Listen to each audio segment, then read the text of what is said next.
Waouh! Allez! Alors, moi, je vais pas dire, on a une superbe acoustique. Ah bon? Je sais pas. J'avais envie de dire ça. Allez. Hop, alors attends. Ça fait quelque chose d'être en live, hein. C'est mon premier live Twitch. Je suis très fier de faire ça à vos côtés, hein. Oh! Moi aussi, je trouve ça super. Allez, on y va. Alors, ce qu'on va faire, c'est qu'on va laisser 5 minutes tant que le monde arrive. En attendant, on va discuter un petit peu comme Ouais. ça. Donc, pour commencer la vidéo, par le biais de Rêves et Projets, on a décidé de faire une intervention mensuelle comme d'habitude. Et cette fois-ci, c'est tombé sur Alexis. Coucou Alexis. Salut, enchanté. Donc Alexis qui va nous présenter en fait son parcours qui va beaucoup inspirer du monde, je pense, surtout vu la communauté Rêves et Projets, parce qu'on va parler en fait de ses débuts en tant que photographe, parce que de soignant, de personnel soignant, c'est bien ça. Tout à fait. Voilà, il est devenu photographe à plein temps et a tellement trouvé son pourquoi que du coup maintenant il fait de la photothérapie avec son projet Reflet. Voilà, voilà. Tout à fait. Donc on va cesser quelques minutes tant que quelques Ouais, personnes viennent et puis ensuite on va pouvoir commencer tranquillement. trop bien. Écoute, j'en profite pour le partager. Oui, carrément. Voilà. Donc je vois déjà qu'il y a 5 personnes. Et coucou tout le monde. Ok. Bah, bonjour tout le monde. Moi, je vous vois pas, mais bonjour. Est-ce que vous nous entendez bien déjà? On verra. Je crois qu'ils ne nous entendent pas. Ah mince, aussi je pense. On a une super régie quand même derrière.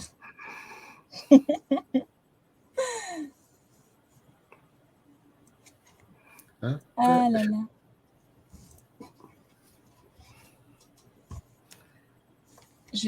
Ouais, bonsoir, bonsoir. Bonsoir. Bonsoir tout le monde. Ah super. Merci Hop là. Fred, bonsoir. Bonsoir Fred, merci de nous rassurer. On sera moins dans le flou. Voilà. Hop. Allez, encore 2 minutes avant le départ. Très bien. Ah là là là là. Et sinon, ouais, j'ai hâte quand même que tu nous parles de ton parcours, que tu nous montres le reste de ta belle diapo. J'aime beaucoup la photo. Ouais. Ben, ma foi, j'ai essayé de préparer un diapo pour illustrer un peu mes propos. Bon, mon projet tourne beaucoup autour de la féminité, donc j'ai essayé de prendre le plus soft possible, histoire qu'on se fasse pas bannir, tu vois, en plein live. Voilà. Sinon, si ça coupe en plein live, les gens, vous saurez pourquoi. Voilà. Donc, je reposte un message avec son Instagram, son site internet et le groupe Facebook Rêves et Projets. Il est important de savoir que ce ne sont pas des photos moins de 18, de charme ou autre. C'est vraiment un projet qui est très très important, qui a vraiment un pourquoi, un but, des objectifs. C'est inhérent à chaque personne. Donc je vous demande vraiment d'être attentif et de ne pas porter un jugement qu'on pourrait avoir habituellement sur les réseaux sociaux. Voilà. Et bien Après Alexis, même, si tu veux, ouais. bah, même par rapport à mon travail, si vous avez des questions, pourquoi des femmes, pourquoi de la nudité, bah, n'hésitez pas à poser. L'idée, c'est qu'il y ait un échange aussi. Et je suis tout à fait ouvert au débat, à la question, quoi. Donc, si vous avez des interrogations, n'hésitez pas. Voilà. Pardon, Charlène, je t'ai coupé. Mon Dieu, je suis vexée. Écoute, vas-y, on va commencer comme ça tranquillement. Top. Donc, je suis Alexis Lang, je suis aujourd'hui photographe à plein temps. Je travaille sur du mariage, mais mon projet de cœur et celui que je veux réaliser exclusivement sur le long terme, c'est ce projet Reflet, un projet autour de la photothérapie du coup. D'où des photos de femmes, des photos de corps. Voilà. Et j'ai envie de vous parler de mon parcours, comment je suis passé de soignant à photographe, comment j'ai aussi enterré mon rêve photographe, parce qu'on est sur rêve et projet et que ça me paraît cohérent de parler de rêve, quoi.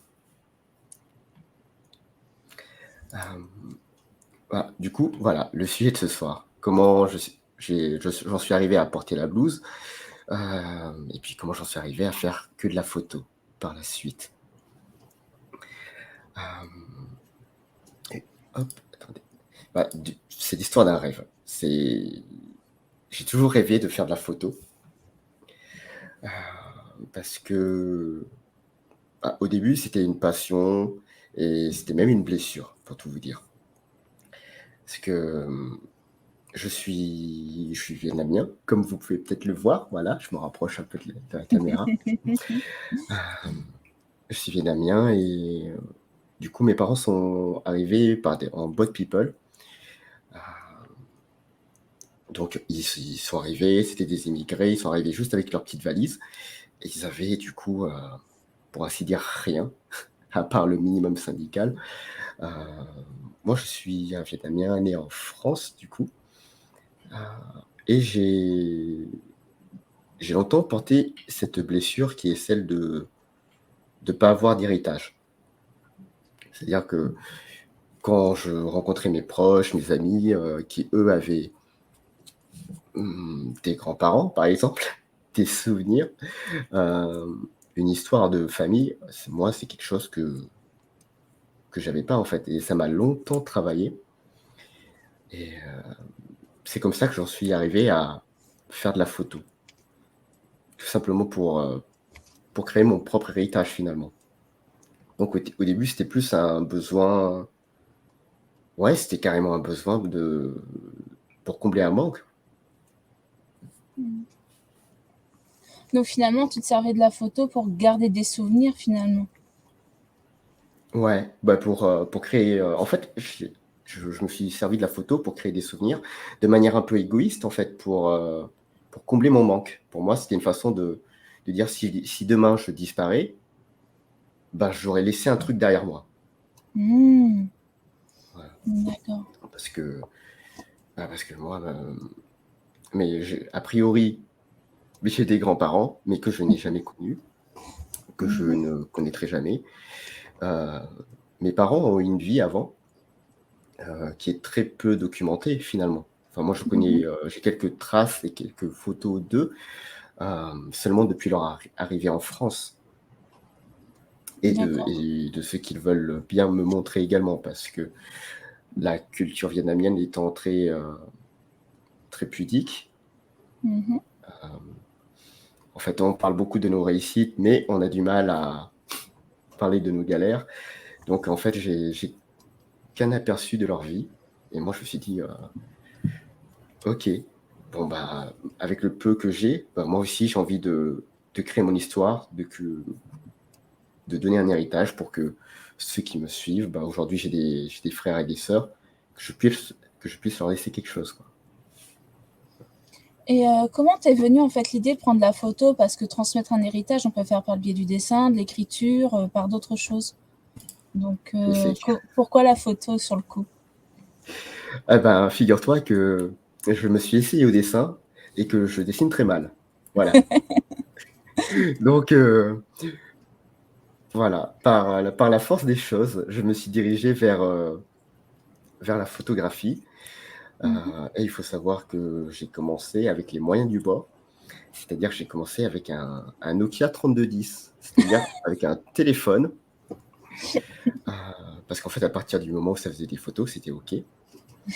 Et on était bien loin de la qualité des smartphones d'aujourd'hui, hein. Franchement, C'est clair. pour faire des petites photos, vous savez, les 10-15 là, pour ça, c'est OK. Mais au-delà, il ne fallait pas faire d'agrandissement, quoi. Donc moi, typiquement, j'étais cet ado chez le buraliste. Vous avez peut-être connu ça, ou alors je vais passer pour un vieux boomer qui arrive avec son téléphone, qui envoie des photos en Bluetooth, en infrarouge à l'époque, et qui passait son temps à imprimer des photos à 20 centimes. Et parfois, je restais, entre le temps d'envoyer la photo dans la borne et le temps de la récupérer sur papier, parfois je restais 1 heure, parce qu'il fallait bien ça. savais pas que ça mettait 1 heure. Et pour ceux qui ont connu le transfert les premiers transferts par Bluetooth ou même infrarouge, ouais, on n'était pas au même niveau de technologie qu'aujourd'hui. Hein. Donc, Et donc du coup, l'histoire d'un rêve et un jour tu as acheté un super appareil photo et c'était parti ou il y a encore eu autre chose derrière? grosso modo, c'est ça l'idée, ouais. Parce que j'ai commencé avec ce téléphone, puis j'ai mes proches qui ont bien vu que j'aimais ça et qui m'ont fait un petit compact. Alors aujourd'hui, le compact a un peu disparu. C'est les petits boîtiers où on prenait les photos comme ça, là, hop. Boîtiers qui ont complètement disparu avec l'avènement du téléphone portable d'ailleurs. Et là où j'ai vraiment eu le déclic, c'est un peu plus tard, quand j'ai eu mon premier appareil réflexe, où là je me suis dit, putain, c'est dingue quand même. Et en fait, c'est parti d'une occasion manquée. Parce que à ce moment-là, j'étais ado, j'étais au lycée, et je me suis dit, vous savez, on vous pose régulièrement cette question en mode, qu'est-ce que vous voulez faire dans la vie? C'est une question qu'on vous pose souvent au collège. Alors moi, au collège, je voulais être astronaute, hein, voilà. Et puis parce qu'en fait, j'en savais rien. Enfin, je sais pas pour vous. Si vous, au collège, vous saviez déjà ce que vous vouliez faire, c'est cool. Mais moi, clairement, j'étais paumé dans ma vie. Et au lycée, j'étais pas plus avancé, à vrai dire. Et comme j'aimais prendre des photos, moi, je voulais faire des photos. Je voulais vivre de la photo. Sauf que dans mon entourage, et puis par mes parents, j'étais pas très orienté vers les métiers artistiques. Avec la culture vietnamienne, ils préféraient quelque chose de plus classique et un métier plutôt qui rapporte financièrement, quoi.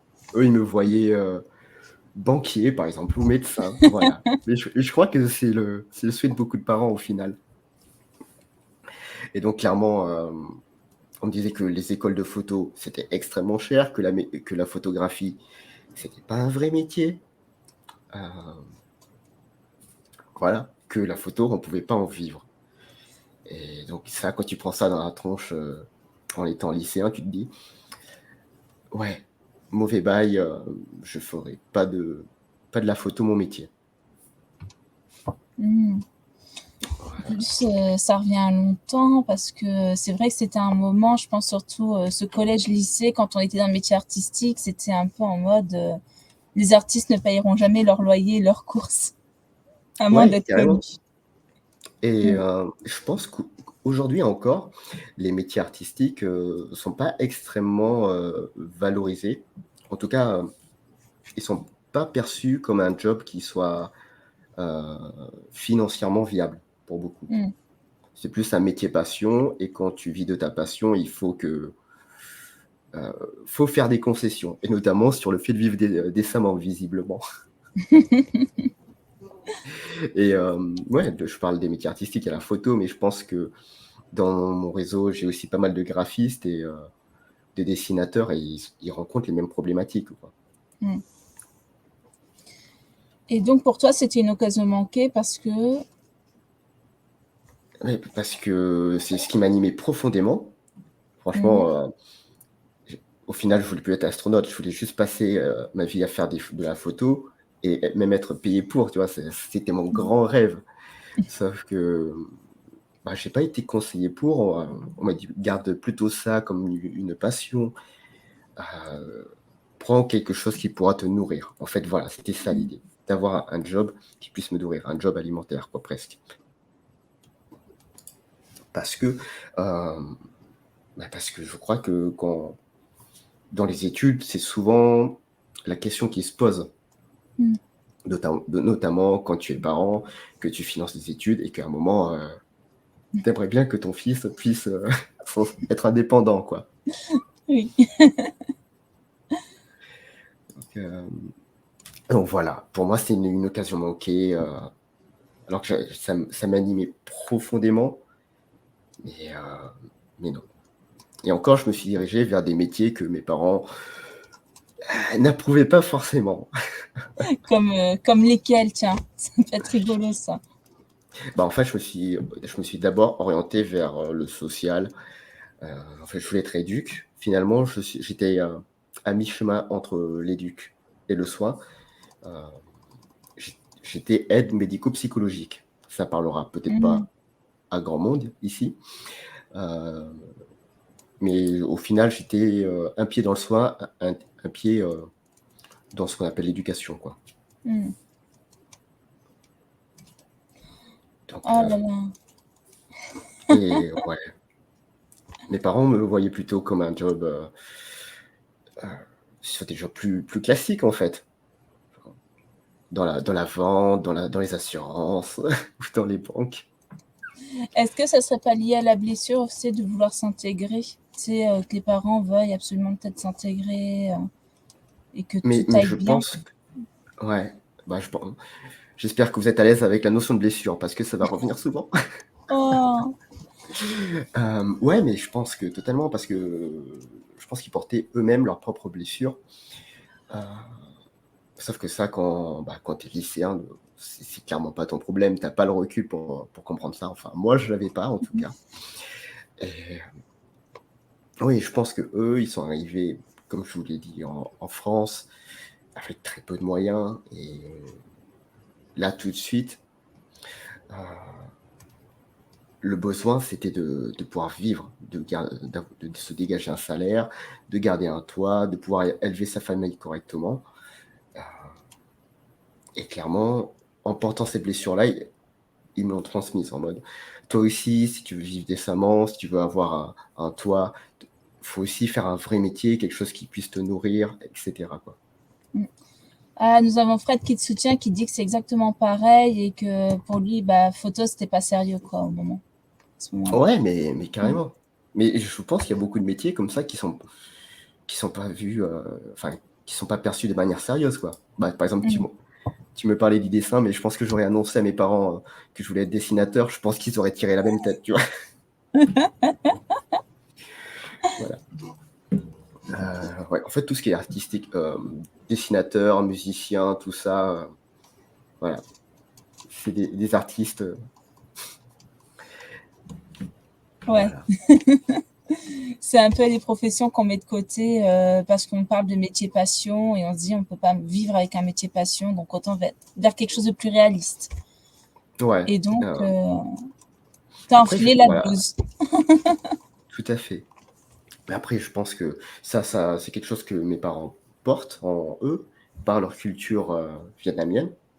Mmh. Après, j'ai le sentiment qu'en France, finalement, c'est pas plus différent, quoi. Mmh. On cherche à se rassurer, peut-être avoir une certaine stabilité, c'est resté un petit moment, dans les mœurs de vouloir quelque chose de classique, et Ouais, juste de ben, pouvoir manger, quoi. je pense que cette question de stabilité, effectivement, elle est fondamentale, ouais. Mmh. Ah tiens, il y a Antoine, qui disait que lui, bah, il avait de la chance d'être né dans une famille d'artistes et que du coup, on l'a pas trop jugé sur ses choix, mais paradoxalement, c'est plutôt la pression sociétale qui l'a amené vers un métier d'ingénieur alors qu'au fond, il voulait être un artiste. Mais carrément. En fait, Mmh. c'est tout l'environnement parce que je pense même que la société, par exemple, elle renvoie souvent cette image de, ouais, faire un métier, tu des métiers qui sont mieux perçus dans la productivité ou même en termes de position. Je sais que tout ce qui relève de l'artistique, on a tendance à dire: «Ouais, bah, c'est un métier passion». Les métiers passion, ça nourrit pas. Mmh. En fait, il y a beaucoup de préjugés là-dessus, quoi. Voilà. Du Et coup, bah, et c'est super cool pour Antoine de si lui, il a pu être soutenu, quoi. mmh, Ouais. c'est ça. Et est-ce que toi, tu as eu des soutiens un petit peu quelque part par le biais d'amis ou autres quand même pour poursuivre cette voie artistique? Ah, peut-être que j'ai spoil avec ma question. Non, pas du tout, pas du tout.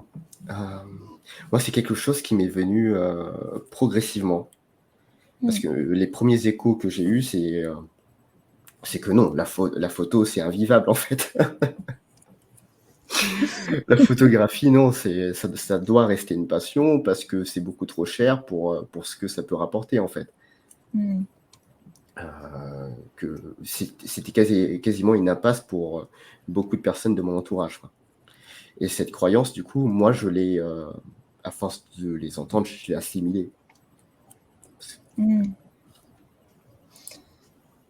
Du coup, je me suis dirigé vers un métier de soignant parce que, bah, déjà, moi, je vous parlais de blessures, et moi, du coup, ça me permettait de travailler sur une blessure qui est celle d'être utile, finalement. J'ai l'envie d'aider les gens, d'être utile. Voilà, ça, c'est quelque chose qui me travaillait beaucoup. Donc, clairement, je me suis dirigé vers le social et le soin. Et voilà, c'est comme ça que j'ai fini à porter la blouse. Métier qui était très intéressant. Parce que j'ai travaillé pendant 8 ans dans le handicap lourd, extrêmement lourd. Et ça m'a permis d'apprendre beaucoup de choses sur moi, et notamment sur ce que je voulais apporter aux gens, ce que je pouvais donner. Ça m'a appris aussi à me protéger et à prendre de la distance vis-à-vis, par exemple, de mes patients ou du monde professionnel, quoi. Hop là. Attends. Il y a un gros message qui s'est affiché. Eh oui. C'est Donc, clairement plus difficile les métiers artistiques. Perso, je suis toujours dans l'envie de faire du jeu vidéo ou pas, mais la pression vient surtout du problème de la place. Beaucoup d'appelés pour très peu d'élus. Ah, et ça c'est super cool aussi comme message. Mais écoute, le vrai problème, c'est surtout que ça te renvoie à une image de non-confiance en tes capacités.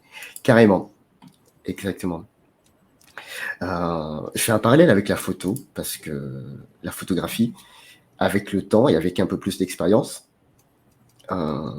finalement, la photographie, j'ai toujours entendu dire que c'était un métier qui allait disparaître, qu'il y avait trop de monde dans ce métier. Et ça, en fait, il y a 70 ans, c'était déjà le discours. Qu'il y avait trop de monde, parce que en argentique, il y avait déjà trop de monde. En numérique, il y avait déjà trop de monde. La photo en couleur allait tuer la photo en noir et blanc.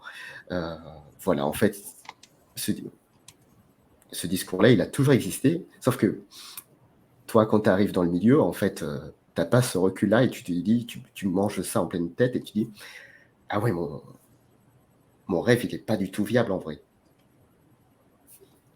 Alors qu'en discutant avec des personnes qui ont dans le métier et qui ont un peu plus de bouteilles, tu vois que c'est des croyances qui ont toujours existé et le métier n'est pas mort pour autant, quoi. et donc, tu as 8 ans en tant que soignant dans des handicaps lourds, plus donc ta vie de lycéen où on te dit bah non, finalement, la photo, c'est pas gérable. Comment tu as pu gérer un petit peu cette frustration? Si on peut parler de frustration, hein, je sais pas comment tu souhaites le qualifier. Ouais, frustration, c'est le bon terme, parce que comme je vous l'ai dit, j'étais passionné de photographie et ça m'a toujours obsédé. Donc, à côté de ça, je travaillais toujours la photographie. J'ai appris la photographie seul. Oui, parce que donc, en commençant avec un Nokia, forcément, les réglages n'étaient pas trop compliqués. Mais quand j'ai eu mon premier réflexe, je me suis dit, waouh, c'est une machine incroyable. Il y avait plein de boutons, il y avait plein de molettes. Et là, je me suis dit, vas-y, il faut que j'apprenne à m'en servir parce que clairement, je sens que c'est comme si j'avais ma voiture et que je roulais qu'en première. Tu vois, c'est hyper frustrant parce que tu vois des possibilités infinies et toi, tu es là à tâtonner. Donc, j'ai appris progressivement pendant ces 8 ans. J'ai fait mes expériences, j'ai fait de la photo avec ma famille, avec mes proches, avec mes collègues. Et en fait, je me suis progressivement perfectionné. Et pardon. Pas de souci. Et au final, plus ça allait, plus j'avais des sollicitations pour couvrir des petits événements familiaux, pour couvrir des concerts et pour faire des portraits de famille, tout ça. Et je me suis dit, en fait, j'avais enterré ce rêve, mais au final, pourquoi pas? Parce que si là, on me le demande, il n'y a pas de raison que ça marche pas finalement, tu vois? Oui. Oh. Donc, ouais. Alors, il y a Weizo qui nous dit: «Et oui, en vrai, une spécialité artistique ou une autre forme de niche te permettra toujours de te démarquer». Ouais, carrément. Bah, ça, c'est, bah, moi, je suis totalement d'accord. Je pense que la question de l'identité, elle est hyper importante. Bah, j'en parle un peu plus tard, mais je peux en parler là. Heu, je pense que c'est important de savoir pourquoi on fait les choses. Pourquoi on fait de la photo, même dans le jeu vidéo, voilà, ou dans le Mmh. dessin ou dans tout ça. C'est important de savoir pourquoi on le fait et ça nous aide clairement à se démarquer, quoi. Donc, j'y reviens un peu plus tard. Ouais, Allez. c'était une introduction. Ouais, de ouf. Je fais du teasing et tout. Ouais, donc j'ai été 8 ans dans le soin et j'ai fait mes premières séances, du coup, avec mes collègues, heu et c'est eux qui m'ont sollicité les premiers et c'est aussi eux les premiers à me rémunérer, tu vois? Et Mmh. là, j'ai trouvé ça incroyable. Même si la première fois qu'on m'a dit: «Tu prends combien pour une séance?» alors là, j'étais bloqué, quoi. J'étais en panique en mode: je sais pas». Parce qu'on m'avait toujours dit que c'était impossible. Donc moi, la première fois qu'on m'a posé cette question-là, j'étais bloqué, quoi. Et vraiment cette idée de travailler de la photographie, de vivre de la photographie même, elle m'obsédait à un point où je me suis dit, en fait, je passais tout mon temps en dehors du boulot à y réfléchir et à un moment, je me suis dit, «Pourquoi pas?» tu vois? Pourquoi pas? Mmh. Parce que, donc j'ai fait 8 ans de photographie, de soins, pardon, Ah, c'est un 8 peu ans de les soins mêmes du coup, vu qu'il y a du parallèle, hein? ouais et oui, c'est vrai.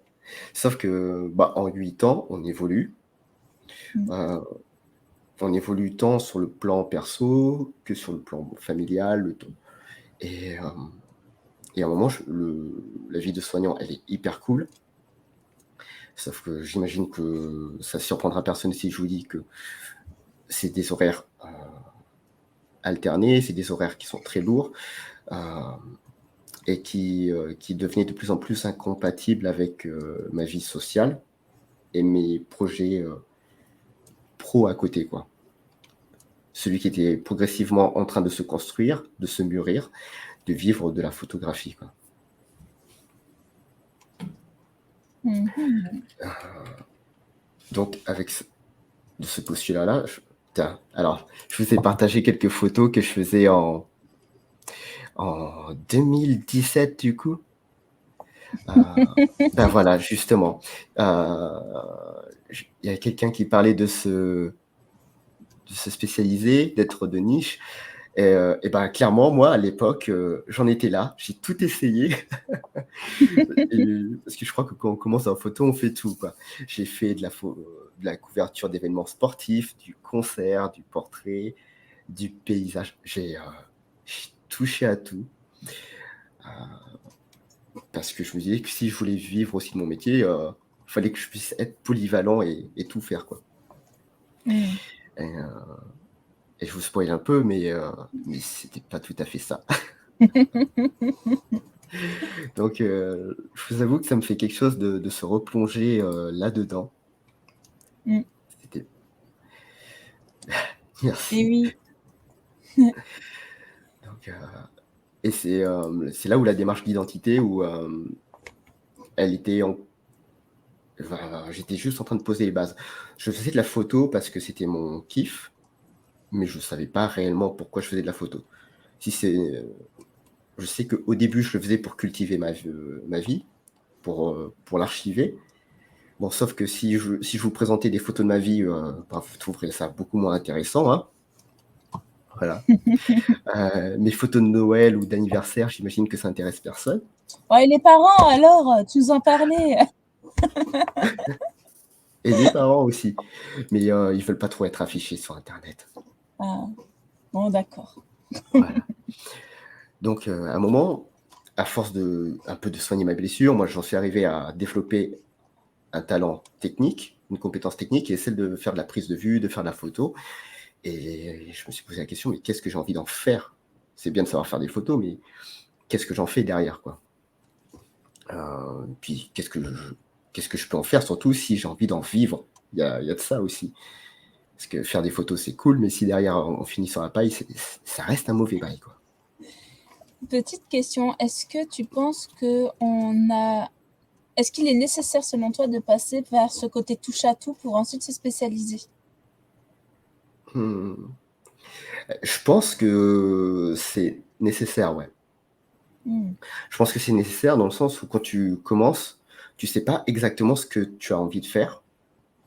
En fait, tu as tellement de possibilités que tu es là et tu dis: «Bon, ben, je sais pas». Et le moyen le plus simple, je pense, pour savoir ce qui t'anime, c'est d'essayer. Comme ça, derrière, tu as 0 regret, tu as testé et tu peux te dire: «Ben, ça j'ai testé, c'était cool, mais j'en ferai pas tous les jours, quoi».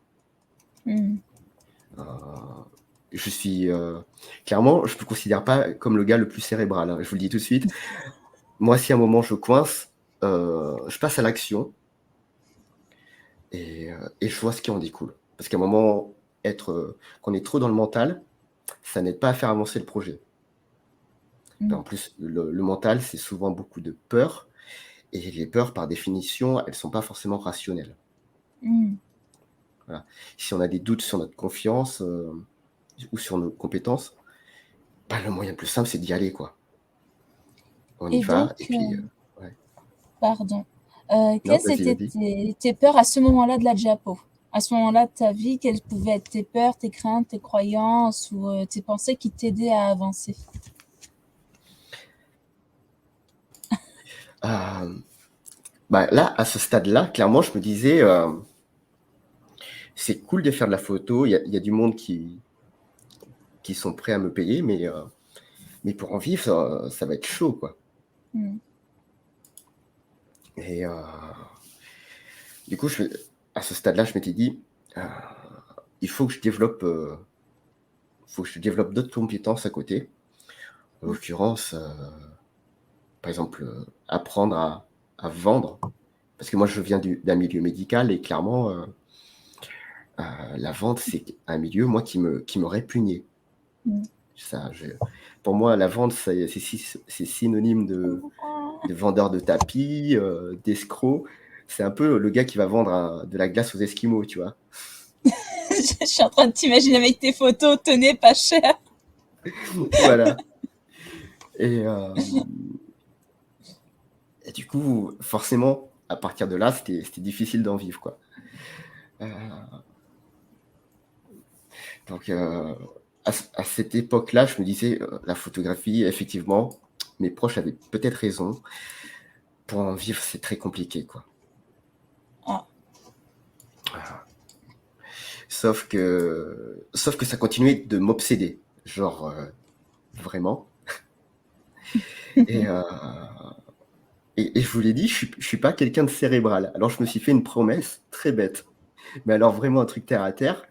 Hem, je me suis dit: «Je me donne 8 ans pour construire un projet, pour basculer photographe pro et si en 8 ans, heu, ça n'aboutit à rien, j'aurais essayé et 0 regret, j'abandonne». Parce que je pense qu'au bout de 8 ans, si tu as le temps de voir si ça va donner quelque chose ou pas et qu'à un moment, c'est réaliste aussi de se dire: «Ah, j'ai essayé, bah, malheureusement, ça fonctionne pas» Mmh. et je vais pas persister dans quelque chose qui fonctionne pas, quoi. Parce que quand ça m'obsède trop, c'est bien d'essayer puis voilà. Donc c'est D'accord. franchement, mon rêve, il a juste commencé comme ça, c'est pas plus futé. Et pourquoi 8 ans? Hem, parce que c'est la durée qui me paraissait la plus, réaliste. Alors, je suis quelqu'un de très rêveur, hein, mais en même temps, je sais qu'il y a des choses qui prennent du temps. Heu, poser les bases d'une entreprise, pérenniser un projet, se faire connaître, je sais que ça peut prendre du temps Et 8 ans, c'est une durée qui me paraissait réaliste pour accomplir mon projet, quoi. Mmh. Voilà, je pense que si vous avez un rêve qui vous anime, qui vous obsède, moi réellement, ça m'obsède d'ailleurs toujours, ça m'obsède H24. Parfois je m'endors, je commence à fermer les yeux et là, je me dis: «Tain, et si j'essayais ça et cette technique, est-ce que je peux l'essayer?» Et ce cadrage-là, vraiment c'est, un moment il fallait le faire, quoi. Parce que Ouais. sinon je pense que j'allais réellement passer à côté de quelque chose et j'aurais regretté toute ma vie, quoi. No regret, comme on dit. Mais en tout Ouais, cas, petite remarque, ça fait très objectif SMART, je sais pas si tu connais. ouais, carrément. Ouais. Mais bah, à l'époque, c'est marrant parce que moi, à l'époque, je connaissais pas du tout, cette notion-là, mais oui. Et d'ailleurs, ça rejoint une autre loi que j'ai inclus, dans le diapo. Mmh. Mais ouais, quand on se donne un objectif, un rêve, c'est bien de se fixer des objectifs, sinon on n'atteint rien. Par exemple, si on veut être photographe, c'est OK, qu'est-ce que je fais pour devenir photographe, tu vois? Je pense qu'il faut décliner par étapes. Si on décline pas et qu'on ramène pas des choses qui sont très, pragmatiques, en fait, ça va paraître, inatteignable. C'est un peu, quand tu regardes le sommet de la montagne, tu te dis: «Waouh, c'est super haut». Ben, ouais, en fait, tu peux juste commencer progressivement et monter, quoi. Mmh. Donc finalement, tu te donnes un peu comme des étapes sur ton parcours. Ouais, ouais, carrément. C'est l'idée de se dire, bah, j'ai un objectif, j'ai une destination, comment je fais pour arriver à cette destination-là? Et Mmh. je peux commencer par, voilà, peut-être faire un peu de pub, parler de moi. Comment je fais pour me faire connaître, tu vois? Et ensuite, déconstruire, pour, pour poser les étapes, quoi. Oh, c'est beau ce qu'il dit! S'il dit: «Mon rêve n'est pas viable, sans spoiler, je peux te dire que ton rêve est original». Ah, C'est beau! bah, trop bien, bah, trop bien, mais à fond. Mais ouais, c'est hyper beau ce qu'il dit, c'est émouvant. C'est émouvant parce que, enfin, honnêtement, il faut avoir des rêves, il faut avoir des rêves et Mmh. on ne vit pas juste pour, accumuler de l'argent, tu vois? On n'est pas Mmh. des écureuils ou des castors, on n'est pas là pour faire un stock ou comme Picsou, tu vois? Pour Ouais. remplir son coffre-fort et nager dedans. En fait, non. Heu, Tu peux pas juste faire métro, boulot, dodo, quotidiennement, sinon, c'est un coup à partir en dépression si tu te lèves tous les jours pour bosser et tu sais pas pourquoi tu le fais, quoi. Mmh. Alors là, on parle de rêve. Moi, le mien, c'était de devenir photographe. Ça peut être, voyager, ça peut être acheter, une maison, ça peut être tout ce que vous voulez, un rêve. En fait, chacun met ce qu'il veut derrière le terme de rêve. Mmh. Juste donner du sens à votre vie, quoi. Parce que Ouais. sinon, bah, sinon c'est hyper déprimant. Ah, on peut devenir un robot, hein. Ouais, bah, typiquement, tu vois, avec le discours, bah, avec un discours comme celui que pouvaient tenir mes parents, je leur en veux pas, hein, parce Mmh. qu'ils ont leur peur, ils ont leurs craintes et ils ont fait de leur mieux. Voilà, Mmh. donc je leur en veux pas.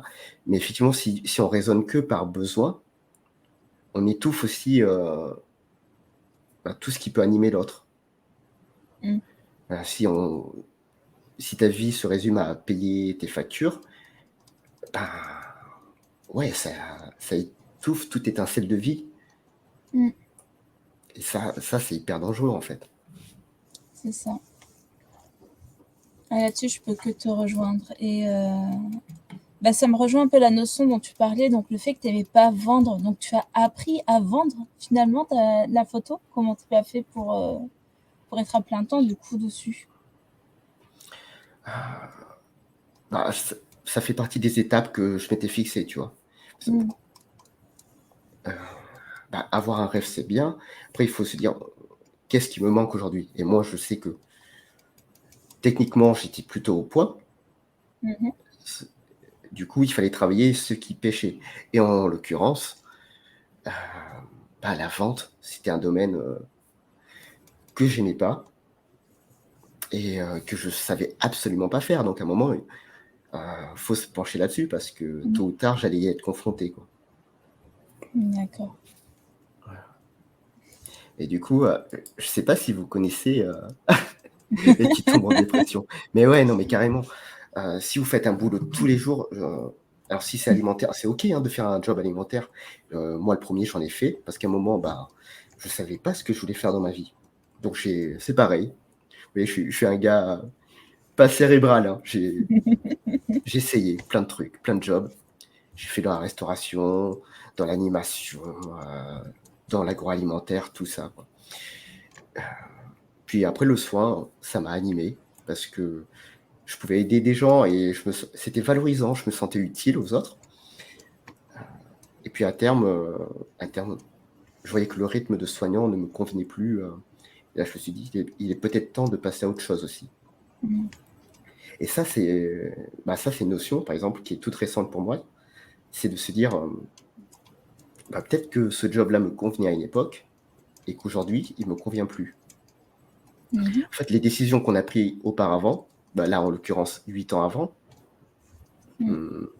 elles sont pas gravées dans le marbre. Au bout de 8 ans, tu es quelqu'un de différent, tu as des rêves différents, des ambitions différentes, et du coup, tu as le droit de changer d'avis aussi. Mmh. Et enfin, ça, c'est quelque chose que j'ai appris sur le tard parce qu'on m'a dit non, non, tu as pris ta décision, voilà, faut que tu t'y tiennes, quoi. Ah ouais, donc du coup, tu as été face encore à une seconde croyance. En plus de la photo ne paye pas, sinon tu n'as pas le droit de changer. Ouais, carrément. Mais parce qu'à un moment, je me suis dit, ouais, je me suis engagé avec eux et tout.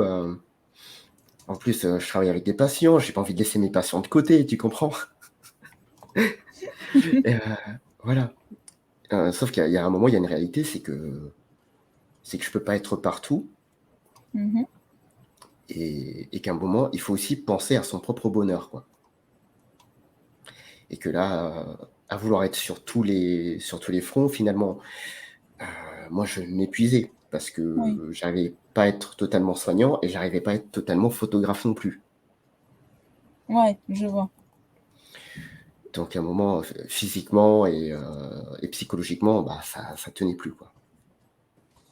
Ah effectivement et donc du coup, tu étais dans une zone un peu hybride entre la blouse de soignant et ton appareil photo? Ouais, carrément. Mmh. Parce que plus ça allait, plus en fait, plus mon projet se développait, ça c'est quand même cool. Sauf qu'à côté de ça, plus ça se développait et plus ça prenait du temps. Oui.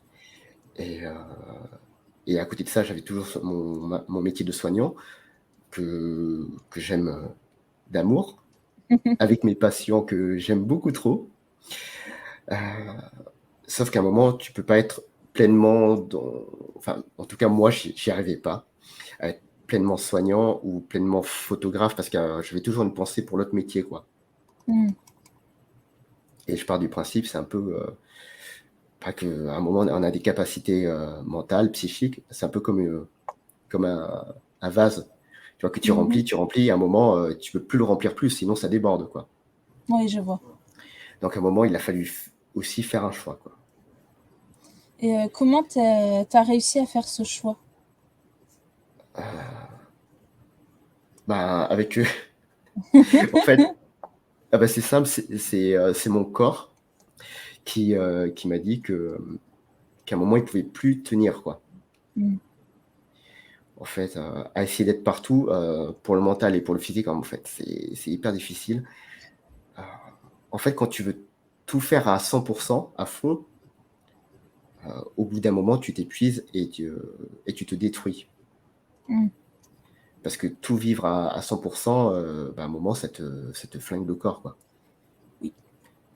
Tu vois? Même si tu as la meilleure volonté du monde, ton corps, voilà, il a une quantité d'énergie Mmh. et sur lequel tu peux pas aller au-delà, quoi.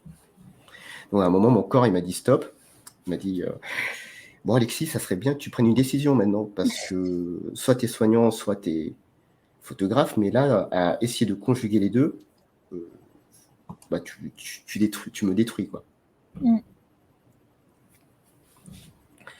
Et bah, c'est comme ça que je me suis dit, vas-y, il est temps de basculer dans mon projet à plein temps, quoi. Et j'en profite du coup, vu qu'on est sur la slide, pour vous partager la loi de Parkinson. Je ne sais pas si c'est une loi que vous connaissez. C'est la loi qui dit que le travail s'étale de façon à occuper le temps disponible pour son achèvement. Mhm. C'est-à-dire que si on se donne, par exemple, 3 jours pour écrire un... Non, alors, allez, si on se donne 3 ans pour écrire un livre, on va occuper les 3 ans. Mm. Par contre, si on se donne 1 an, ben, on le fera en 1 an. L'idée, c'est de se donner une date, en fait, une limite. Parce que sinon, en fait, on occupe tout le temps. Et parfois, je ne sais pas pour vous, mais moi, le premier, je travaille surtout sur la fin. Moi, en termes d'élèves, moi, j'étais plutôt le mauvais élève qui fait un petit rush nocturne pour rendre son travail à temps, quoi. Et voilà. C'est que Après, il y en a parfois qui qu'on a une... travaillent bien. Ouais, Pardon. mais Il y parfois, en a tu qui vois, travaillent. pour une tâche, il y a une tâche que tu peux peut-être faire en 1 heure, mais comme tu t'es dit, bah, vas-y, je vais le faire en 4 heures, ben, en fait, tu occupes les 4 heures, alors que en 1 heure, c'est totalement faisable, quoi. Ah bah voilà, Antoine qui a fait pareil. Mais ouais, mais je pense que c'est important de se fixer une date. Alors, je sais pas si ça fait peur aux gens, mais c'est aussi se donner un engagement à soi-même, se dire, je me donne les moyens, et à tel moment, faut que j'arrive à cette étape, quoi. Parce que si toi, comment dire, si t'as pas cette exigence-là, bah, en fait, personne l'aura pour toi, quoi. Et là, comme c'est ton rêve, c'est pas aux autres de porter ton rêve, c'est à toi de le porter, et d'avoir cette rigueur de dire, si je veux en arriver à l'objectif que je me suis atteint, d'être photographe pro, par exemple, faut aussi que je sois honnête envers moi-même et que je me dise, bah, ça va demander du boulot, tu vois. Je suis rêveur, mais en même temps, j'ai tu vois, un peu la tête dans les nuages, mais les pieds sur terre aussi. Un grand rêveur alors. Faut être grand pour avoir la tête dans les nuages. Ouais, carrément. Du coup, il y a Thierry qui est arrivé là pendant le live. Si tu Ouais. peux résumer, c'est d'où t'es venu ton envie de te lancer dedans. De Dedans, mon je pense qu'il parle obsession, à photo. de mon obsession pour la photographie, simplement. De cette obsession qui m'a hanté jour et nuit, de faire de la photographie et d'en vivre. Pardon. Ouais, c'est une obsession qui me bouffait littéralement. Et quand j'ai mes collègues qui m'ont sollicité les premières fois pour faire des séances, bah, j'étais hyper ému. Et le jour où j'ai couvert pour la première fois un mariage, par exemple, j'étais tellement ému. Honnêtement, j'ai pleuré pendant une partie du mariage. Derrière mon appareil photo, j'étais en Oh, train de pleurer.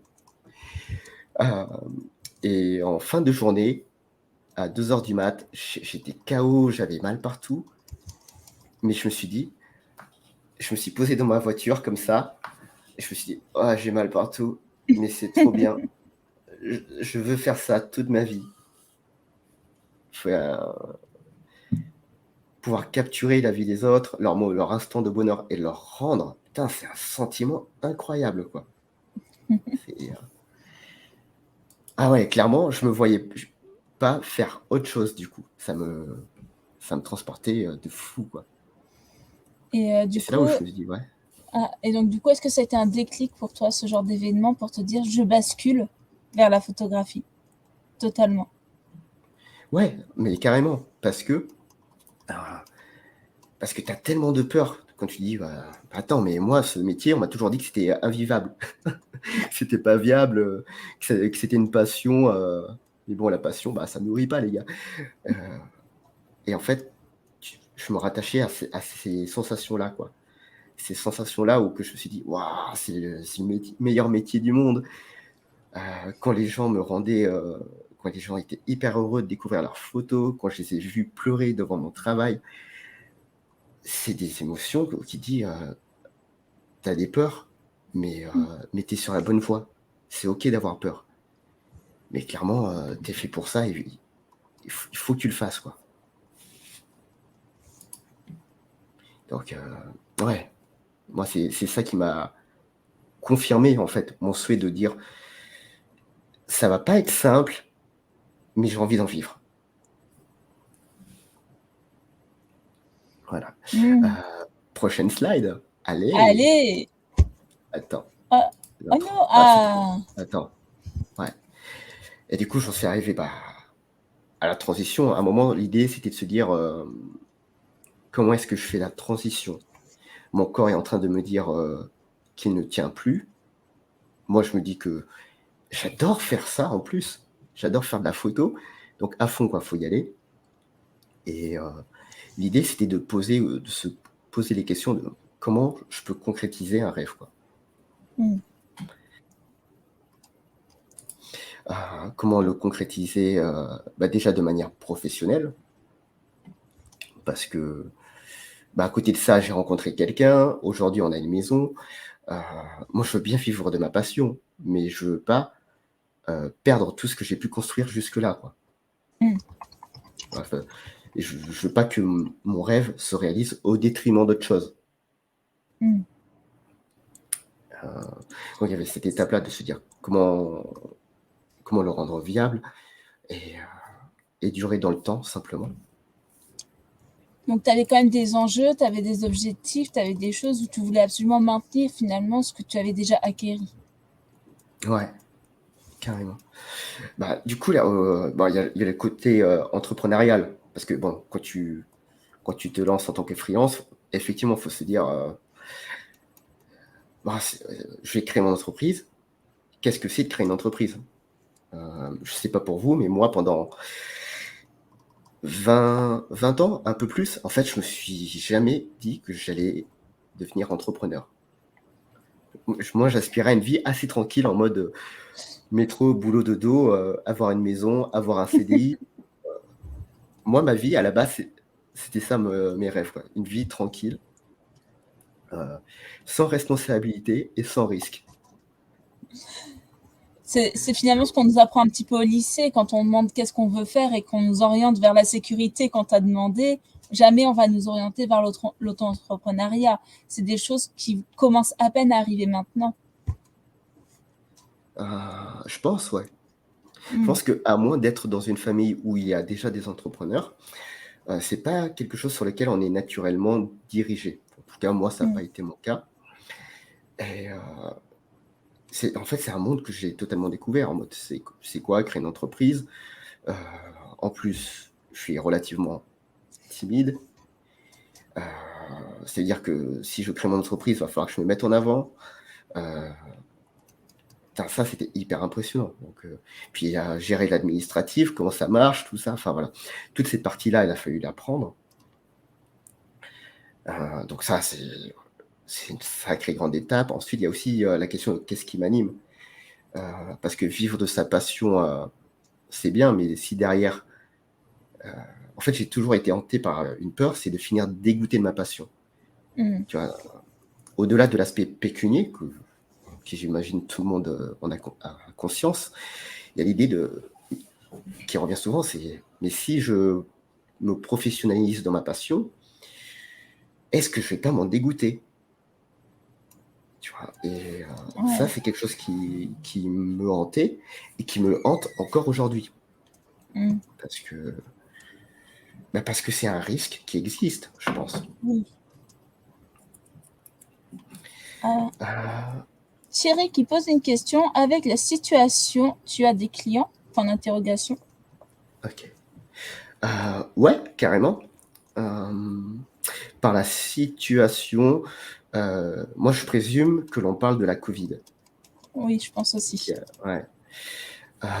Ouais, carrément, carrément parce que je pense que pour le coup, la notion de souvenir et de photographie, elle n'a jamais été aussi importante finalement.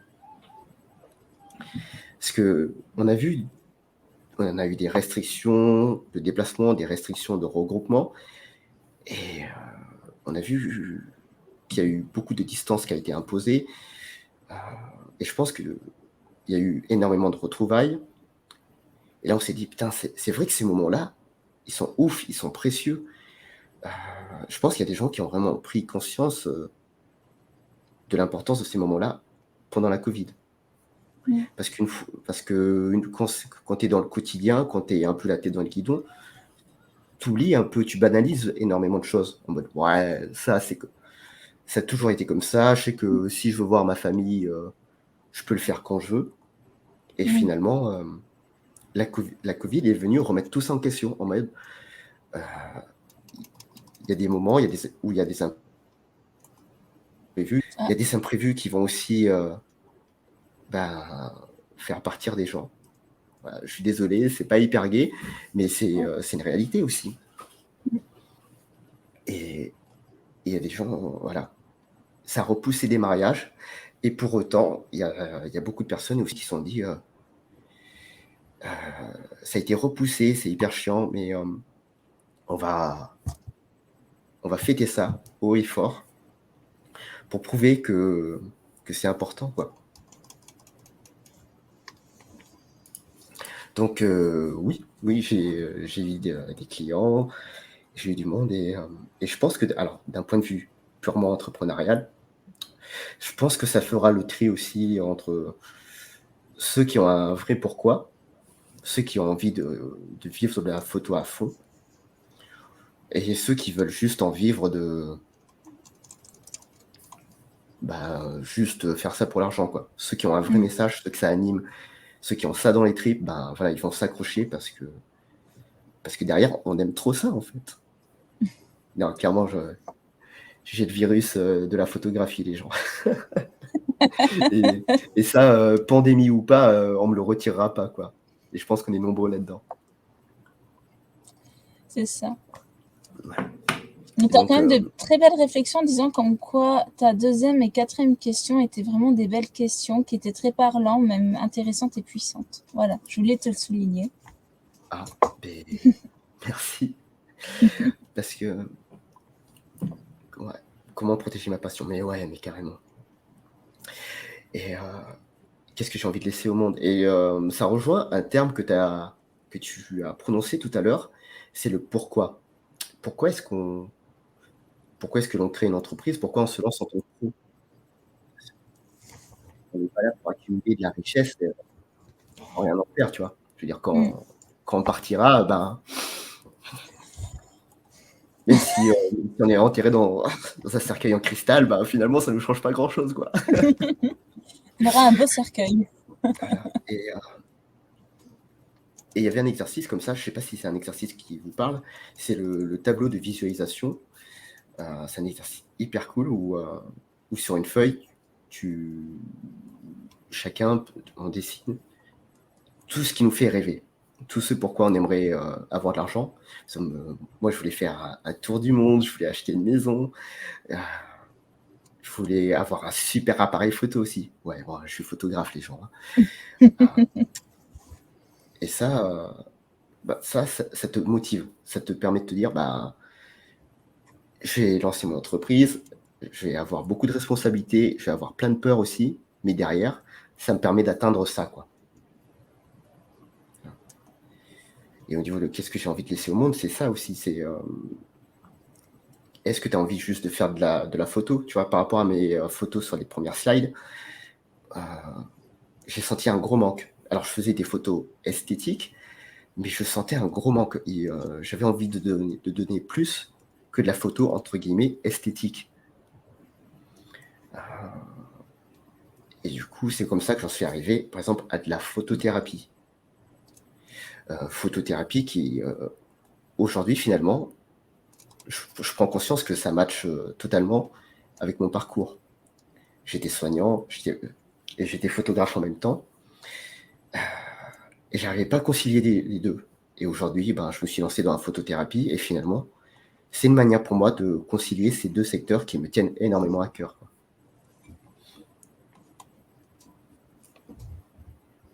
Et pour toi, photothérapie, c'est un terme nouveau? C'est quelque chose où les gens sont plus sensibilisés? Comment tu penses qu'on peut le percevoir?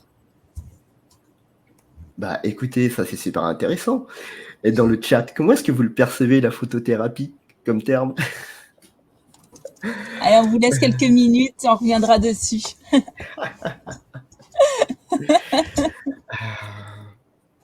Non, je peux commencer à développer des éléments de réponse si vous voulez.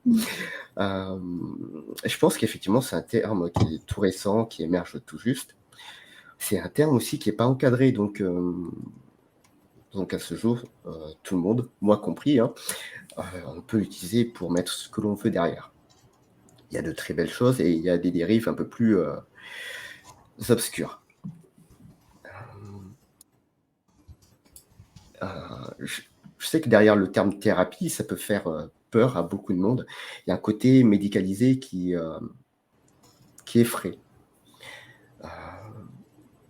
Moi, je trouve que c'est un terme qui est intéressant dans le sens, moi, je le traduis comme un accompagnement à travers la photographie. Mhm.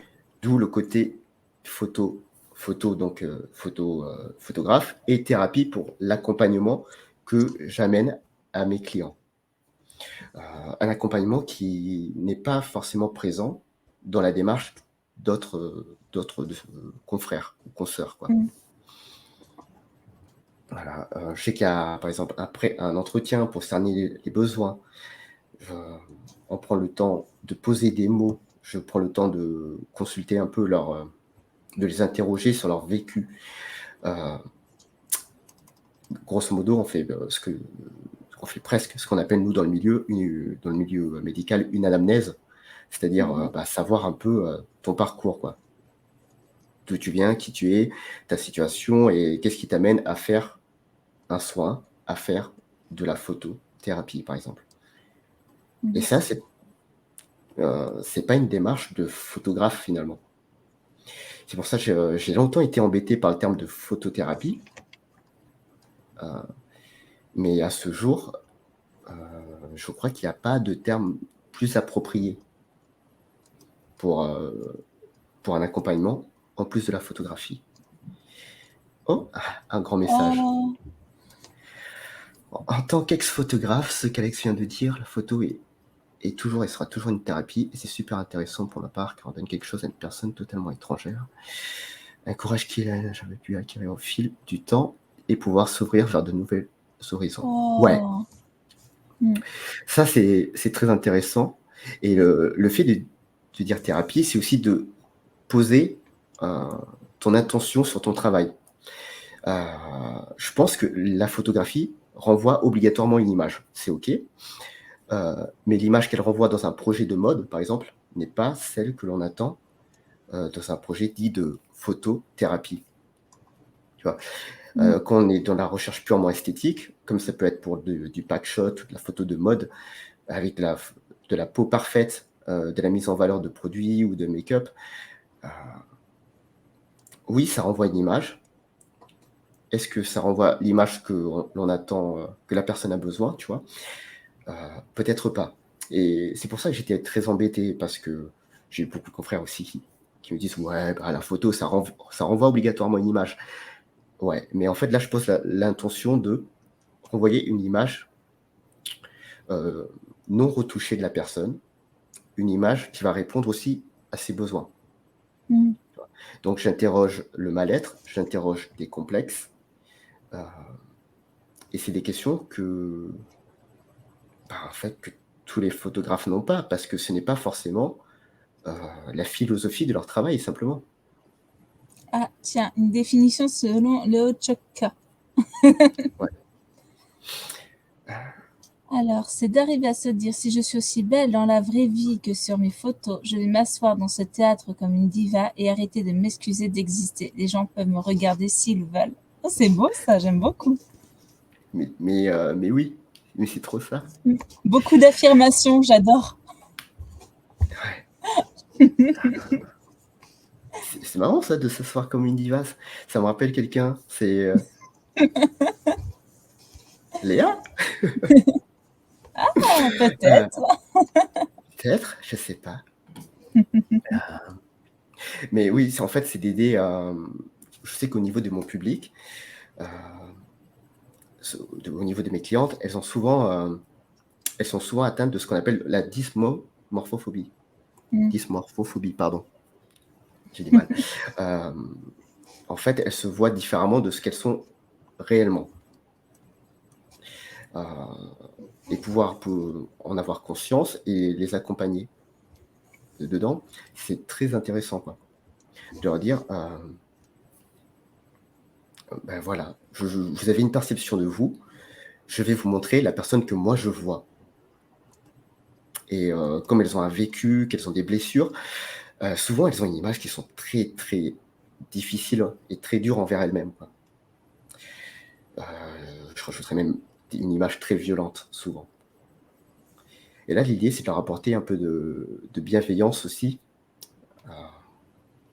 dans leur image, quoi, et à travers mon discours, quoi. Il y a la question, donc pour être bien d'accord sur la définition, est-ce que c'est genre peser 50 kilos et croire qu'elle en pèse 200? Ça peut être ça, ouais.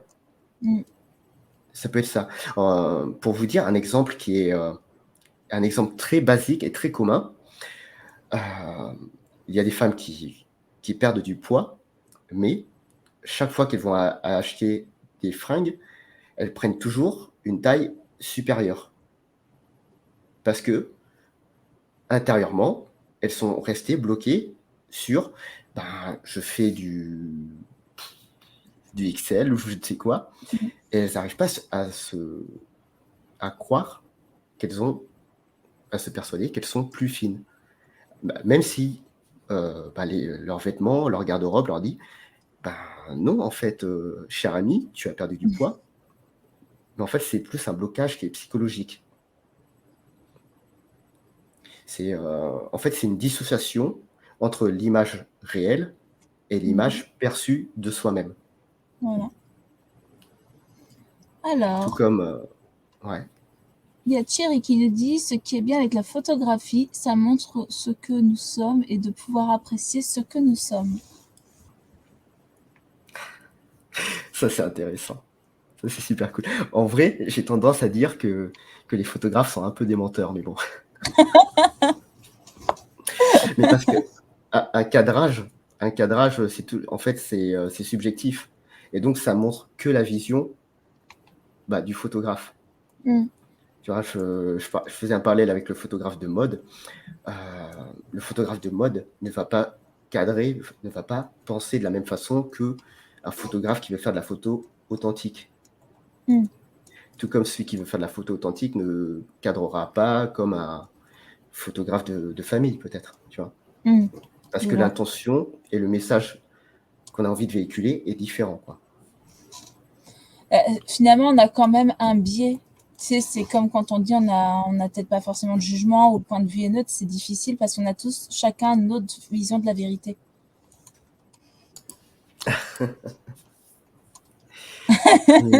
Ça ruine une fiance, je n'ai rien entendu. Non, en fait, c'est juste que si moi j'ai un regard profondément bienveillant, je crois que ça se sent dans les photos. Voilà. Et tout comme je pense que voilà, si tu as un regard un peu tordu, obscur, je pense que dans l'intention de la photo, dans le cadrage, dans la prise de vue, je pense qu'il y a des choses qui se ressentent. Voilà. Donc, non, je pense que la douceur, la bienveillance, tout ça, ça se ressent à travers la photo. C'est pour ça que la photo ne représente que le regard de la personne qui prend la photo finalement.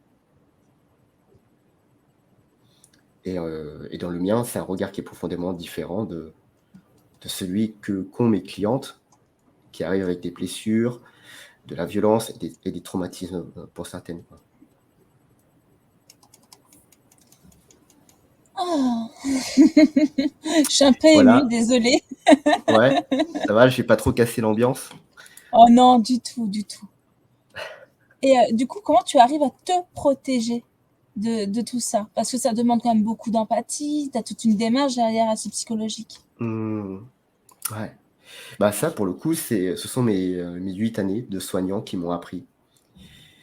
Parce qu'on est souvent confronté, à des blessures, à ouais, en fait, des blessures et il y a des moments où toi, tu te sens impuissant. Parce qu'à un moment, ben, toi, tu es là face à une blessure et tu peux pas, tu pas un magicien, tu peux pas faire disparaître la blessure. Mmh.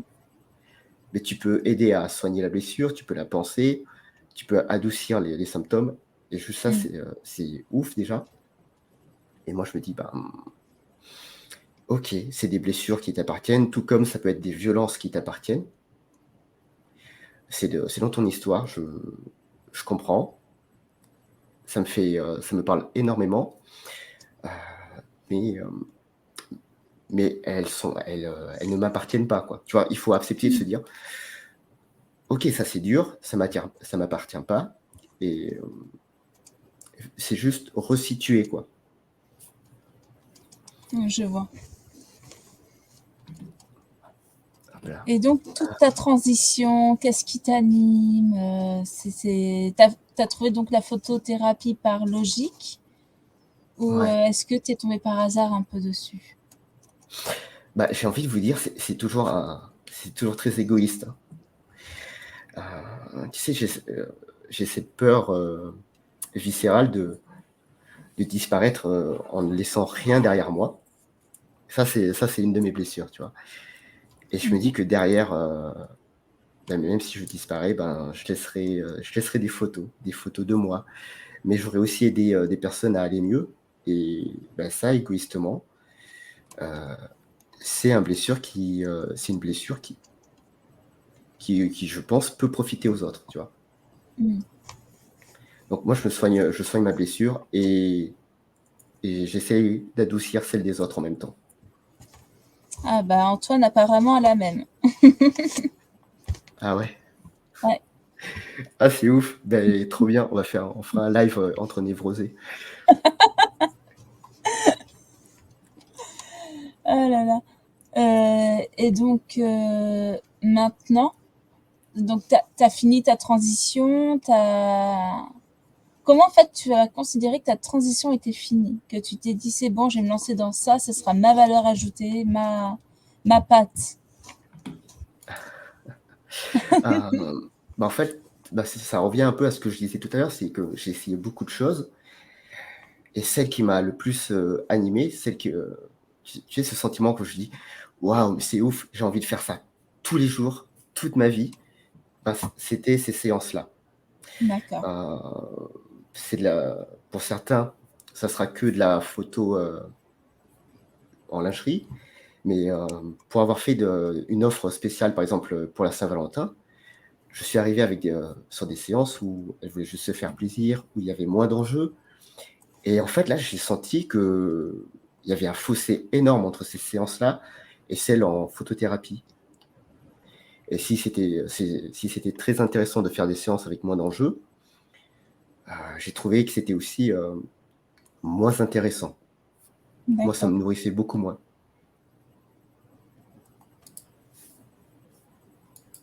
Donc, bah, c'est la question du pourquoi, tu vois? Qui m'a été un slide. Ah, c'est beau, ça s'enchaîne comme ça, c'est Tu as magnifique. vu? Tu as vu? Et du coup, une fois que j'avais mon pourquoi, c'était de se dire: «Bah, je vais poser les bases de mon projet, quoi» Mmh.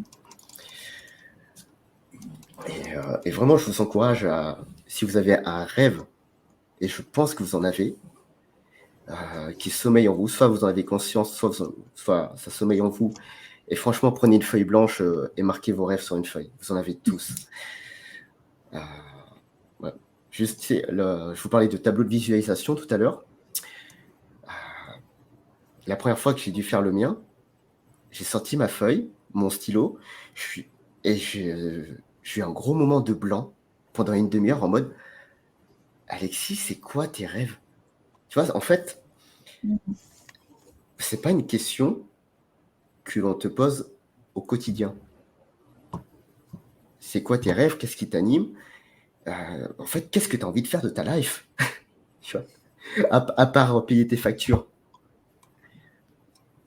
Et je sais que, du coup, voilà, tableau de visualisation, si vous avez jamais fait ça, les gars, moi, je vous l'encourage à le faire, c'est trop bien.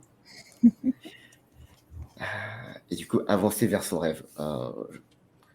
Je pense qu'effectivement, un rêve, ça se prépare et on peut avancer étape par étape, faire grandir mon projet chaque jour, pouvoir être payé pour faire ce que j'aime le plus, apprendre à me connaître un peu plus chaque jour et aller au-delà de mes peurs. J'avais un biais aussi, tu vois, ça, c'était une de mes croyances. Putain, les gars, vous allez savoir à quel point je suis névrosé ce soir. Mais non, ça va, on l'est tous. En mode, je vais quand même pas être payé pour faire de la photo. Moi, j'aime trop ça, j'aime tellement ça que on me demanderait de le faire gratuitement, je serais capable. Mais en fait, parce que c'est ma passion, parce que c'est mon super pouvoir. Et en fait, comme c'est mon super pouvoir, ça mérite d'être valorisé en plus, tu vois. Et ça prend du temps de se dire, voici, je peux être payé pour faire quelque chose que j'aime tellement. Parce que la définition du travail même, je ne sais pas si vous le saviez, le travail, ça veut aussi dire, ça a des origines latines, et ça veut aussi dire la torture. Ah, merveilleux. En fait, le travail, c'est par définition, c'est censé être obligatoirement pénible. D'accord. Voilà. Ouais, en mode, faut... tu sais, t'as une expression populaire comme ça aussi qui dit... ouais, de la torture. Ouais, mais grave, attends, je peux faire une recherche. Origine. Alors, une étymologie du mot travail, s'il vous plaît. Ouais, ça vient d'un mot latin qui est... Ah non, c'est torture ou souffrance. Voilà. C'est pareil. C'est de définition, hein. Je vous promets. J'invente rien, vous pouvez y aller. Ah oui, écoute, arrête de te torturer, hein, Yuki. Ouais, mais du coup, inconsciemment, ce que ça envoie comme message, c'est que tu peux pas prendre plaisir au travail. Un travail, c'est par définition pénible. Ouais. Et du coup, pour moi, ça a été très bizarre de se dire, je peux faire un métier et kiffer ma vie tous les jours. Alors que par définition même, le travail, c'est censé être pénible, tu vois. Et je sais pas pour vous, dans le chat, tout ça, mais voilà, ça a été une grande révélation pour moi en mode, ah ouais, je peux faire un métier qui ne soit pas pénible, Juste ça, déjà, c'est incroyable. Donc voilà, pouvoir être payé pour faire ce que j'aime, ça, c'était ouf. Apprendre à me connaître un peu plus, parce que quand on avance vers ses rêves, ça demande aussi de sortir de ce qu'on appelle la zone de confort. Sauf que moi, je vous dirais que j'aime pas trop la zone de confort. En fait, j'aime pas trop l'appellation. Parce que c'est-à-dire que si tu sors de ta zone de confort, tu tombes dans une zone d'inconfort. Alors que, en fait, c'est juste une zone de connu. Enfin, moi, je préfère appeler ça la zone de connu. Et quand tu sors, tu es dans une zone d'inconnu. C'est pas forcément inconfortable. Voilà. Non, mais parce que si je te dis, écoute, tu vois ta zone de confort, si tu mets le pied dehors, ça va être horrible et inconfortable. On y va ou pas? Allez, moi j'adore être dans l'inconfort. Allez. Donc, non mais voilà, je veux dire, c'est pour ça, je pense qu'il y a plein de formulations, de croyances qui donnent pas envie, quoi. Ah justement, on en parle dans le live précédent sur la zone de confort que je vous invite à voir bientôt sur le replay du groupe. Mais ce que dit Alexis va complètement un peu dans cette logique, quoi. C'est complètement un peu. Oui, Charlène, très bien. Ouais. Hop là, attends, j'ai pas eu le temps de lire le message, mais du coup, atteindre ses rêves, qui en devient métier, n'est pas une torture. Blowman.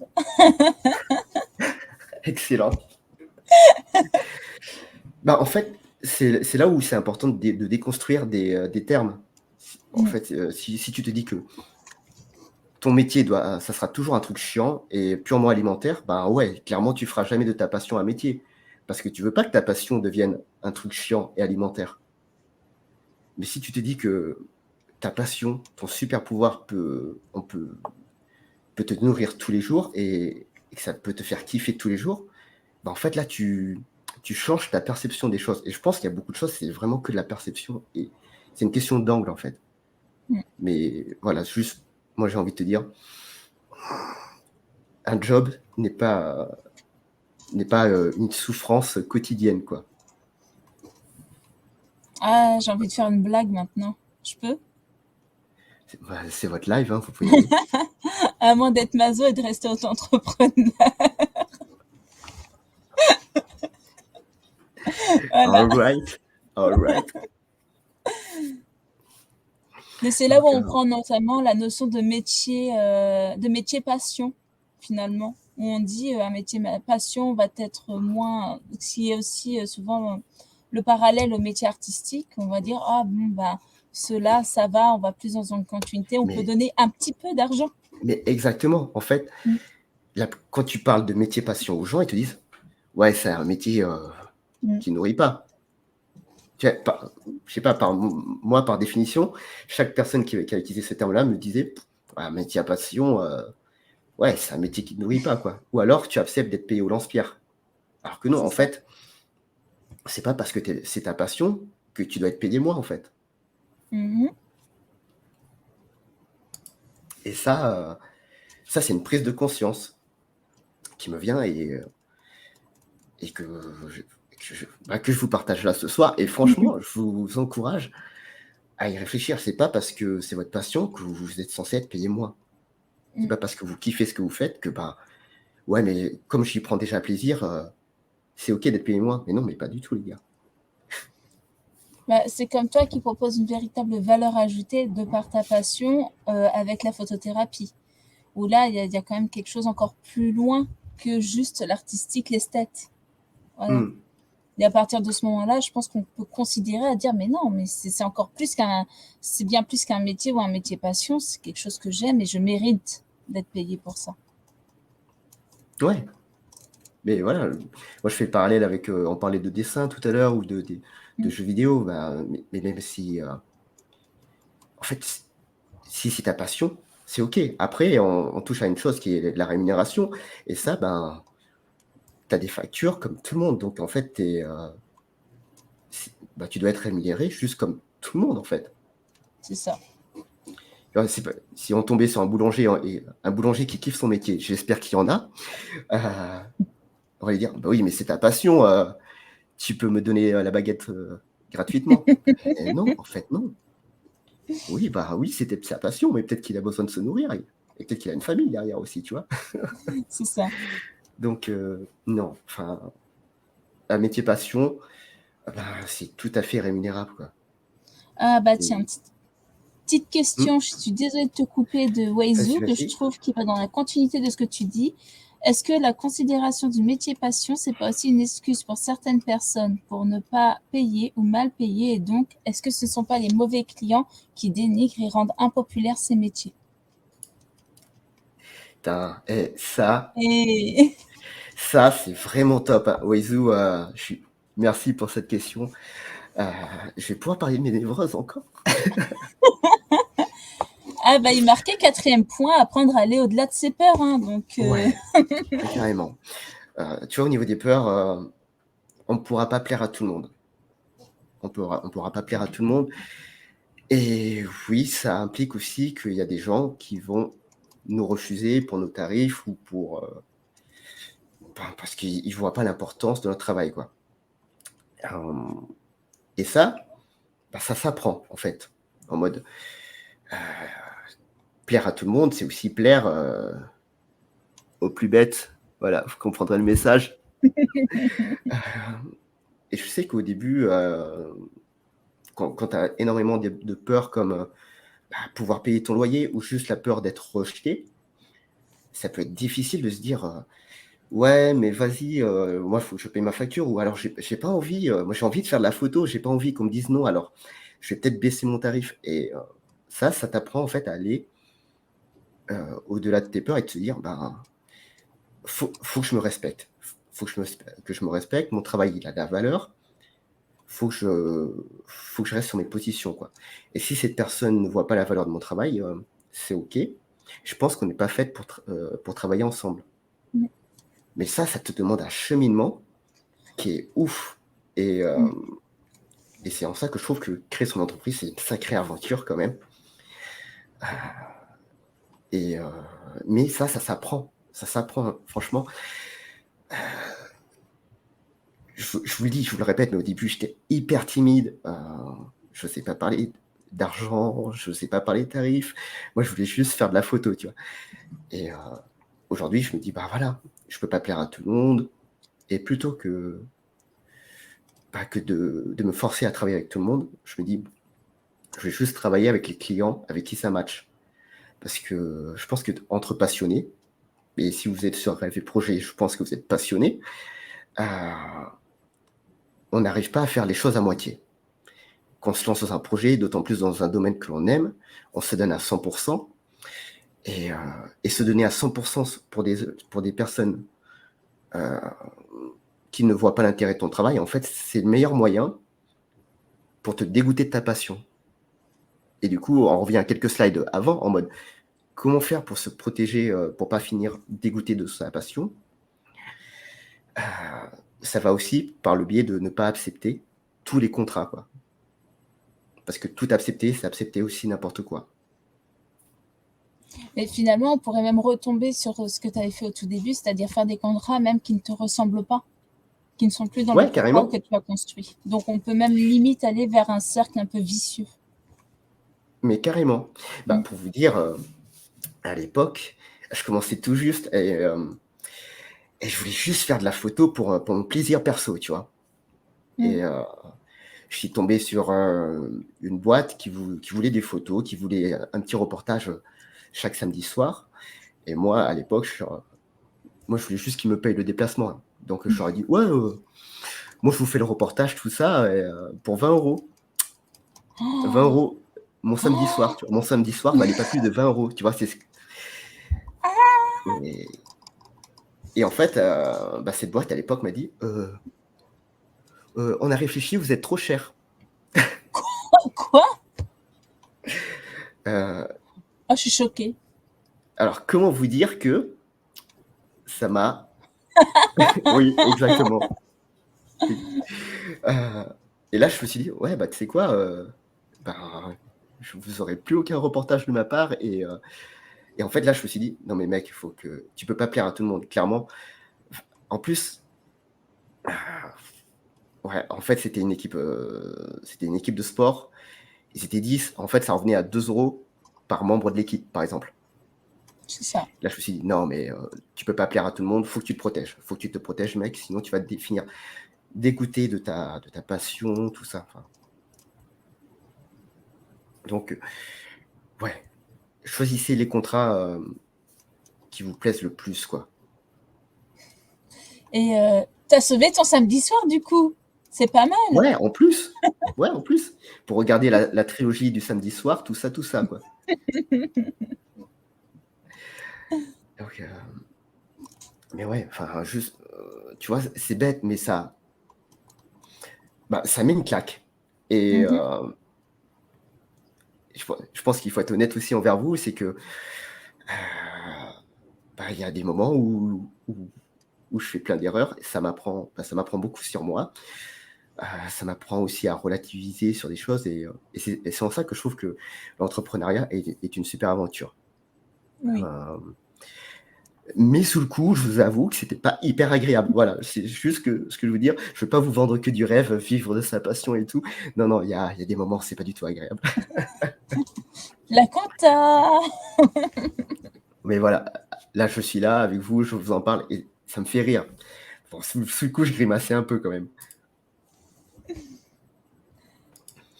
Donc mais voilà, ça m'apprend en fait, ça m'a appris à dire non.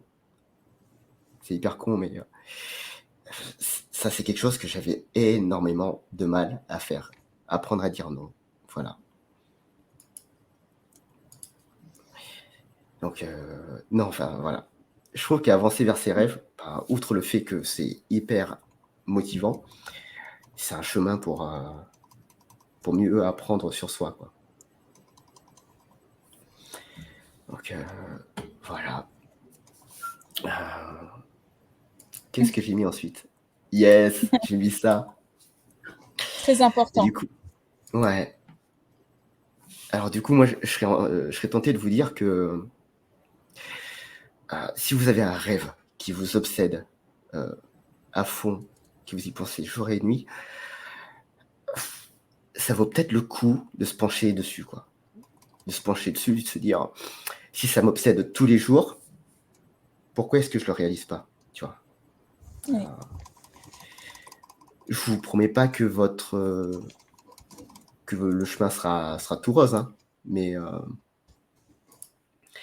je pense que ça vaut le coup de se pencher dessus si ça vous anime ou si ça vous obsède de trop. Voilà, quoi. Donc,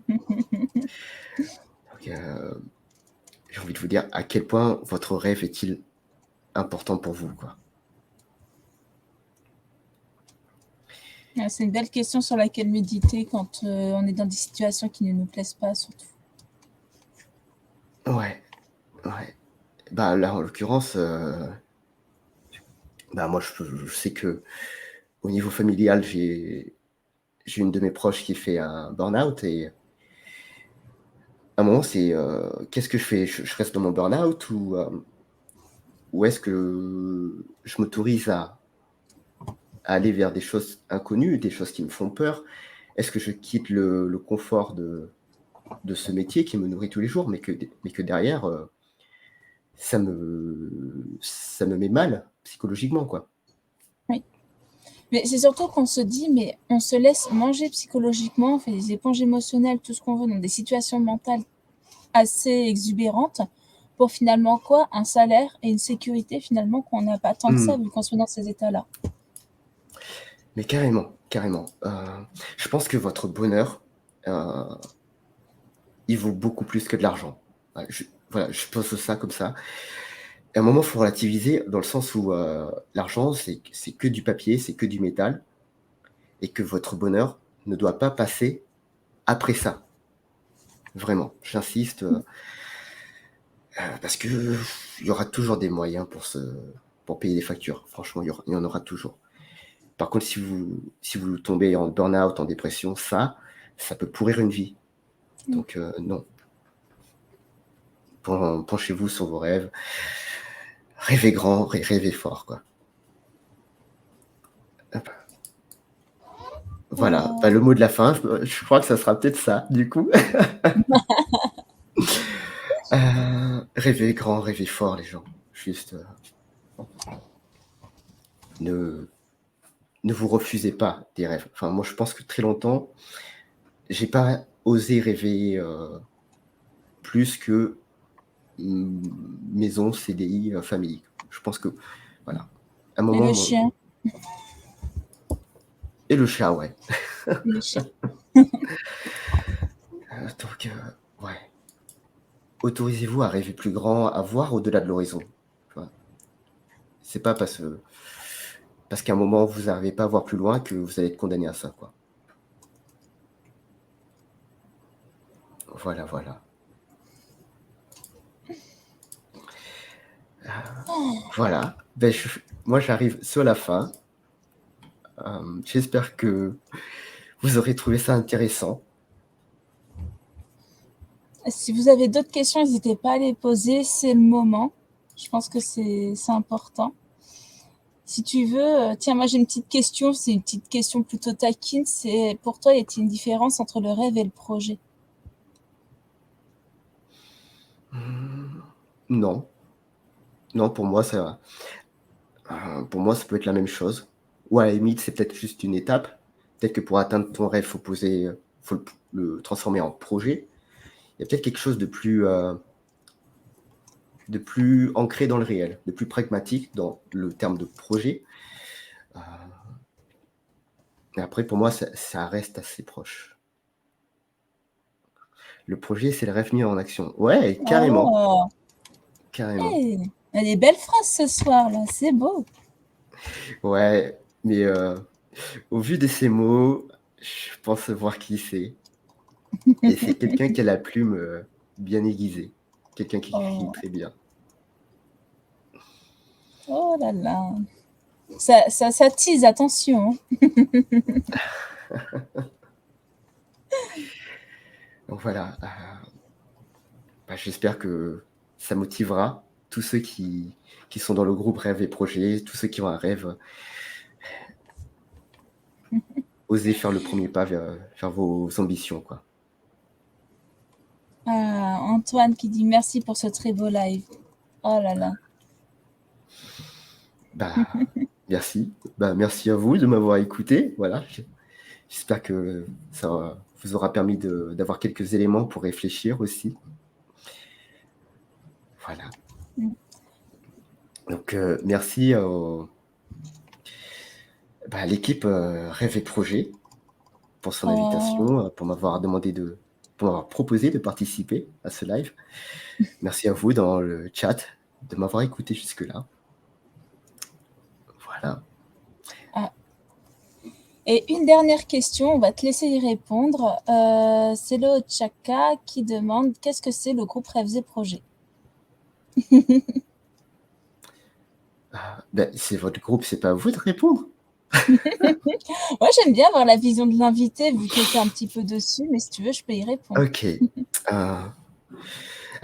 C'est un groupe sur Facebook, du coup, aujourd'hui du moins, où chacun peut partager son rêve, son projet qui l'anime. Et je trouve que ça hyper intéressant comme démarche, dans le sens où c'est un groupe qui est fondamentalement positif. Là où Internet, de manière générale, a tendance un peu à brasser du négatif, mais parce que c'est aussi très humain de retenir le négatif, quoi. Et le bad buzz, les mauvaises infos, tout ça. Et là, on est sur un groupe qui est très positif, où chacun partage ses projets, ses rêves. Il y a des petits projets et il y a des rêves incroyables. Je crois que j'ai vu récemment passer quelqu'un qui avait comme rêve je crois, de vaincre la faim dans le monde. Et en fait, c'est ouf. C'est ouf. Et même si, je me dis, même si on n'arrive pas à vaincre la faim dans le monde, si on arrive juste à l'éradiquer partiellement, c'est déjà dingue, tu vois. En fait, juste Ouais. rêver grand, rêver grand. Et même si on arrive juste à accomplir qu'une partie, c'est cool, quoi. Et donc, c'est un groupe Facebook où les gens partagent leurs projets, leurs rêves comme ça. Et c'est très motivant, c'est très inspirant. Ça permet aussi de se dire, si eux, ils arrivent à rêver comme ça, pourquoi pas moi? Pourquoi est-ce que moi, je m'interdis, bref, vous avez compris, de voir au-delà de mes limites, quoi. Et en plus, c'est servi par une équipe de modération qui anime régulièrement le groupe, qui fait des messages hebdomadaires et tout, sur l'avancée, sur la motivation. Et c'est gratuit, c'est sur Facebook. Je vous encourage à y aller, quoi. Oh, tu Ouais. vois pourquoi je préfère demander? C'est trop beau quand c'est expliqué comme ça. Mais tant mieux.